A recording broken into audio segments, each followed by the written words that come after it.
삼텐바임이라고 출시하기엔 존심이 상당히 상하고 이름하여 무빙 스타일. 안녕하세요. 내가 사는 이유 와이바입니다. 요즘에 삼성 매장을 가보면 대놓고 그렇게 광고를 하고 있지는 않은데 눈에 계속해서 보이는 삼성빨 스탠바이미 무빙 스타일인데요. 이 모든 트렌드의 시발점인 스탠바이미의 경우에는 화면이 작고 4K가 아니고 무선 배터리를 탑재했다는 이유로 허거덕한 그런 가격 때문에 이 세 가지 때문에 저는 개인적으로 구매를 안 했고요. 그 대신에 4K 32인치 모니터를 가지고 A10바이미나 이런 310바이미를 직접 만들어서 써왔죠. 근데 이제는 삼성이 안 되겠나봐요. 너무나 이 310바이미로 인기를 끌었던 M 시리즈 스마트 모니터를 가지고 무빙 스타일이라는 네이밍 하에 완제품을 그렇다고 310바이미라고 출시할 수는 없잖아요. 이렇게 완제품을 내놔서 정말 이름 그대로 잘 무빙하는지 움직이는지 그리고 스타일은 잘 빠져있는지 궁금해서 내돈내산했습니다. 이 움직이는 TV 시장에서 가장 중요한 이슈 허들 포인트는 가격이지 않을까. 진짜 나는 막눈이고 영상 시청만 가볍게 하면 돼. 그래서 이 저렴한 가격이 너무 중요한 이런 분들이 중소바임이 이것도 꽤나 많이 만드셨는데요. 이렇게 하면 40만원 안팎 30만원대까지도 가격을 맞출 수가 있죠. 쓰다 보니까 디자인적인 측면이라든지 화질 그리고 무엇보다 스피커가 너무 아쉽더라고요. 그래서 이런 걸 경험하다가 조금 더 투자를 올려서 향하는 바가 바로 이 3텐바임인데요. 대표적으로 이제 스마트 모니터 M7을 많이들 선택하시죠. 이 제품의 경우에는 M7 중에서도 24년형 최신 모델이고요. 43인치 모델로 제가 구매를 했는데 무빙 스타일 말 그대로 스탠드까지 함께 일체형으로 당시 80만원대에 구매를 했어요. 근데 생각보다 잘 안 팔리는지 가격이 좀 내려갔더라고요. 사실 저도 작년에 이 3텐바이미를 만들었을 때를 생각해보면 M8 모니터를 당근에서 거의 도합 50만원 정도가 들었거든요. 근데 43인치라는 건 감안하시고 22년형 너무나 큰 인기를 끌었던 BM 모델과 이번에 24년형 DM 모델의 경우에 거의 큰 차이가 없어요. 가격을 비교해봐도 거의 50만원대로 비슷하더라고요. 여기서 정말 중요한 교훈이 삼성 제품을 구매하실 때 모델을 꼭 보셔야 돼요. 제가 작년에 이 M8을 구매할 때 당근할 때 신형인 줄 알고 막 구매를 했다가 구형이더라고요. 그러면 이제 정확하게 첫 번째로 따져봐야 될 관문이 목적성인데요. 먼저 말씀드리면 이 무빙 스타일의 경우에는 43인치 모니터고요. 무선 배터리가 탑재되어 있지 않아요. 저는 사실 이 제품을 막 여기저기 끌고 다닐 목적이 없다 보니까 무선에 대한 니즈가 없었고요. 대신 작업용이자 거실에 메인 TV로 쓸 목적이었다 보니까 32인치는 아쉬워서 43인치를 골랐어요. 만약에 정말 보고 계시는 분들 중에서 여기저기 막 끌고 다닐 거고 욕조에 심지어 똥간까지 끌고 갈 목적이라면 스탠바이미만큼 편한 게 없죠. 끊김없이 무선으로. 근데 여기서 욕심을 좀 내가지고 이동성도 챙기며 화면의 크기까지 가져가고 싶다면 개인적으로 5m 이상의 그런 파워선을 사용하는 것도 물론 선이 눈에 가시겠지만 하나의 방법인 것 같더라고요. 이 시장에서도 그리고 요즘 모니터 시장에서도 32인치와 43인치는 늘 뜨거운 감자죠. 그래서 저는 지극히 개인의 취향의 영역이라고 생각합니다. 그러면 이렇게 삼성이 내놓은 완제품은 어떤 차이점이 있는지 전반적인 외관부터 살펴보면 저는 블랙을 구매했어요.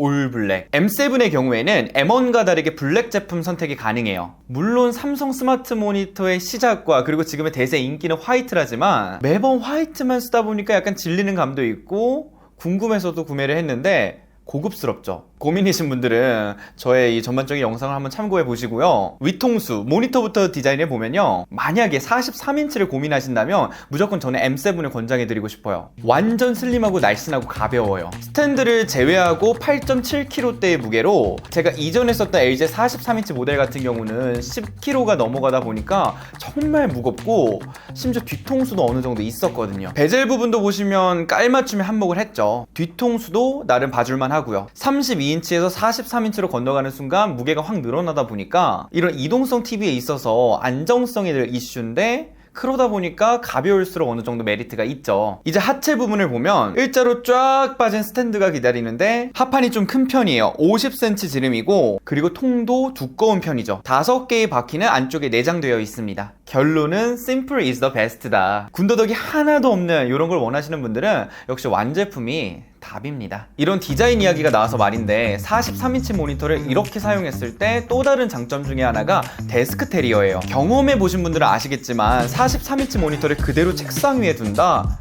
정말 꼴보기 싫거든요. 책상을 뭐 거의 다 잡숴 드시고요. 대화면의 대가로 목이 좀 불편해지죠. 그래서 저는 이전에 모니터함을 쓰기도 했는데 이 팔조차도 거슬리시는 분들은 이게 정말 깔끔하지 않나요? 그리고 높이 조절이 이런 식으로 눌러주기만 하면 되다 보니까 작업용으로 쓰실 분들도 따로 모니터 받침대가 필요가 없다는 거죠. 최대 높이 1260으로 맞추면요, 일반 책상 테이블에 모니터 받침대를 놨을 때의 높이 정도가 되다 보니까 우리 목도 어느 정도 지킬 수 있고요. 다시 꾹 눌러주면 1050까지 낮출 수 있습니다. 근데 이 모션 데스크를 쓰시는 분들의 경우에는 최대치까지 이렇게 모션 데스크를 높였을 때 그 정도까지는 맞출 수 없는 높이 조절이다 보니까 이게 좀 아쉽더라고요. 일전에 제가 광고를 진행했었던 이 거치대의 경우에는 연장봉이 있어서 넘사벽의 높이였죠. 실제로 요즘 대다수의 거치대들을 보면 높이 조절을 할 때 모니터와 결합부를 막 돌렸다가 뺐다가 높였다 들고 막 이래야 되는데, 이런 간단한 터치 방식도 무빙 스타일의 장점이지 않나. 이외에도 틸트 당연히 앞뒤로 가능하고요, 피봇도 가능한데 이게 화면만 돌린다고 능사가 아니라 돌렸을 때 함께 전환이 되는 그런 모니터를 구매하셔야 되는데, M7의 경우에는 90도로 돌리면 화면 전환이 바로 되죠. 모니터가 정말 가볍다 보니까 한 손으로도 안정적이에요. 그러면 우리가 본론으로 다시 돌아가서 이놈의 거치대가 정말 값어치가 있는지 퀄리티를 보셔야 되는데요, 제가 정말 여러 가지 거치대를 이제껏 써왔지만 가장 부드러워요.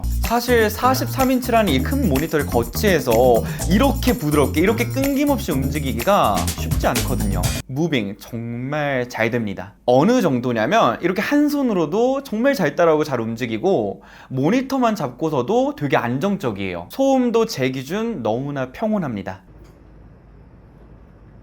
그리고 제가 가장 마음에 들었던 건 배선 정리. 무빙 스타일의 장점 중에 하나가 설치기사님의 이 설치까지도 포함이 되어 있는데요, 선 정리가 정말 갑벽 그 자체다. 무엇보다 이런 깔끔함이 가능한 이유는 외부 어댑터가 없습니다. 아무 모니터를 막 사다 보면 거의 대다수가 큰 그 흉기 수준의 어댑터가 있거든요. 그래서 이게 늘 3텐 바이미를 만들 때 5개티였는데, 한마디로 무빙 스타일은 선정리에 있어서 강박이 있거나 저처럼 선정리를 더럽게 못하는 사람들에게 있어서는 정말 좋을 수밖에 없죠. 이게 구매를 하면 선을 두 가지를 주거든요. 기본 스탠드 모니터 용도로 쓸 선과 무빙 스타일용 3m 정도가 되는 선, 요 정도의 가동 범위가 참고로 나옵니다. 마지막으로 이 메인 눈으로, 무서운 눈으로 기다리시던 게 바로 M7의 자체 능력치지 않을까 싶은데요, 일단 저는 일전에 쓰던 그 LG 43인치 IPS 패널이 너무 좋았는데, 결론적으로 글레어 패널의 이 치명타를 너무나 호되게 겪어서 해가 들어오는 곳에서는 낮에는 진짜 쓰기가 너무 불편하더라고요. 근데 요놈은 낮 시간대도 무리 없이 뭐 시청이라든지 작업이 가능했고요. 단지 VA 패널이다 보니까 색역에 있어서 아쉬움이라든지 물 빠짐 이런 게 있지만, 뭐 쓰다 보니까 또 인간은 적응의 동물이라 적응이 되더라고요. 그리고 BRG 배열이다 보니까 오래 쓰다 보면 가독성에 있어서 정말 이 치명타라고 하시는 분들이 많은데, 하루에 평균 3시간 정도만 쓰다 보니까 저는 그렇게 느껴지진 않더라고요. 다만 윈도우 기준 클리어 타입을 설정하시면 나름 또 개선이 된다고 합니다. 모니터 이렇게 스펙만 놓고 보면 게이밍만을 목적으로 하시는 분들은 당연히 이 주사율만 보고 거들떠도 안 보겠지만, 멀티적인 측면에서의 그 사용성을 관점으로 본다면 저는 그래도 괜찮지 않나 싶은데요, 소프트웨어적인 측면에서도 살펴보면 각종 OTT 당연히 최신이기 때문에 다 들어있고요, 엑스박스 앱이 또 있다 보니까 콘솔 없이도 게임이 가능해요. 그리고 각종 애플 제품과의 그런 연결성도 너무 좋고, 데일리 플러스라는 이 신기능이 추가가 되는데 거의 안 쓰게 됩니다. 사실 국룰은 OTT 보다가 작업용으로 맥이랑 연결해서 크램실로 쓰는 거, 이 두 가지잖아요. 65W 충전에 C타입 연결도 당연히 지원하고요. 정리를 해보자면 결국에 잦은 이동보다는 스팟에서의 사용과 컨텐츠 소비부터 작업이라는 이 멀티적인 목적을 가지고 있다면, 그러면서도 인테리어에 나름 관심이 있다면, 한마디로 저같이 딱 떨어지는 이 깔끔함과 이런 정리에 아직 고집이 있는 분들에게 너무나 추천드립니다. 반면에 반대로 가격과 성능 두 마리의 토끼를 잡고 싶다면, 무빙 스타일이 아니어도 요즘에 좋은 거치대 정말 많이 팔잖아요. 유익했다면 구독, 알림, 좋아요, 댓글 부탁드리면서 오늘은 여기까지. 와이바이 바이바이.